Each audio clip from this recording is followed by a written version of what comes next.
Assalamualaikum warahmatullahi wabarakatuh. Nama saya Denny Kristianto dari kelas MA 19B4 Manajemen Universitas Pelita Bangsa. Di sini saya akan menjelaskan sedikit materi tentang analisa laporan keuangan. Yang pertama adalah fungsi. Fungsi dari laporan keuangan yaitu dapat digunakan untuk pengambilan keputusan. Laporan keuangan terdiri dari 3 jenis. Yang pertama yaitu neraca atau balance sheet. Yang kedua adalah laporan laba rugi atau income statement. Dan yang ketiga adalah laporan aliran kas atau statement of cash flow. Pertama, neraca atau balance sheet merupakan snapshot kekayaan perusahaan pada titik waktu tertentu. Memiliki 2 sisi, yaitu sisi kiri yang menyajikan aset yang dimiliki perusahaan dan sisi kanan yang menyajikan sumber dana yang dipakai untuk memperoleh aset tersebut. Neraca disusun urut menurut likuiditasnya, terdiri dari 3 blok, yaitu 1 aset atau aktiva, yang kedua utang, dan yang ketiga adalah modal. Neraca atau balance sheet di sini ada memiliki rumus, yaitu aset sama dengan utang ditambah modal. Aset sendiri merupakan manfaat ekonomi yang akan diterima di masa mendatang atau akan dikuasai oleh perusahaan sebagai hasil dari transaksi atau kejadian tertentu. Dan yang kedua adalah utang atau liabilities, memiliki arti yaitu pengorbanan ekonomis yang mungkin timbul di masa mendatang dari kewajiban organisasi sekarang untuk mentransfer aset atau memberikan jasa ke pihak lain di masa mendatang sebagai akibat transaksi atau kejadian di masa lalu. Yang ketiga yaitu modal atau common stock, yaitu sisa aset dikurangi utang-utangnya. Sebagai contoh, modal saham. Modal saham menduduki urutan sesudah utang dalam hal klaim terhadap aset perusahaan.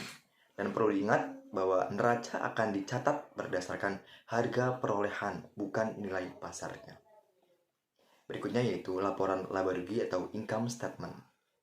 Di sini memiliki fungsi meringkas aktivitas perusahaan selama periode tertentu. Informasi yang bisa didapat dari laporan laba rugi adalah 1. Keuntungan, yang kedua adalah resiko, yang ketiga adalah fleksibilitas keuangan, yang keempat yaitu kemampuan operasional perusahaan. Laporan laba rugi juga memiliki elemen pokok. Yang pertama yaitu pendapatan operasional, beban operasional, dan juga laba atau rugi. Pendapatan sebelum bunga dan pajak atau earning before interest and tax adalah elemen pendapatan operasional yang langsung terkait dengan operasional perusahaan. Pencatatan pendapatan dan biaya berdasarkan periode di mana kedua elemen itu muncul, bukan pada periode di mana kas diterima atau dikeluarkan. Laporan arus kas meringankan aliran kas masuk dan keluar perusahaan untuk jangka waktu tertentu karena laporan laba rugi tidak cukup akurat menggambarkan kondisi keuangan perusahaan. 2 tujuan laporan arus kas. Yang pertama, memberikan informasi mengenai penerimaan dan juga pembayaran kas perusahaan selama periode tertentu. Yang kedua, ingin melihat aliran dan sumber dana. Manfaat analisa laporan keuangan. Di sini ada 2. Yang pertama itu sebagai standar untuk dapat digunakan sebagai perbandingan terutama dengan para pesaing. Dan yang kedua, berguna untuk mengetahui kekuatan dan kelemahan perusahaan dari sisi keuangan. Kemudian ada 4 kategori analisa laporan keuangan yang utama. Yang pertama, likuiditas, manajemen aset, manajemen hutang, profitabilitas, dan rasio pasar. 5 maksudnya. Rasio likuiditas. Untuk mengetahui kemampuan debitur dalam melunasi hutang-hutang jangka pendeknya. Jenisnya ada 2, yaitu rasio lancar atau current ratio dan rasio cepat atau quick ratio atau acid test ratio. Rasio likuiditas di sini memiliki rumus, yaitu rasio lancar sama dengan aktiva lancar dibagi hutang lancar. Dan rasio cepat di sini memiliki rumus aktiva lancar dikurangi persediaan dibagi hutang lancar. Ketentuan: rasio cepat makin besar makin baik. Rasio manajemen aset. Untuk mengetahui kemampuan debitur dalam mengelola aset, terutama untuk mengetahui seberapa lama dana tertanam dalam aset perusahaan. Jenisnya, rasio perputaran piutang atau account receivable turnover. Yang kedua, rasio perputaran persediaan atau inventory turnover. Dan yang ketiga, rasio perputaran aset tetap, fixed asset turnover. Dan yang keempat, rasio perputaran aset total, total asset turnover.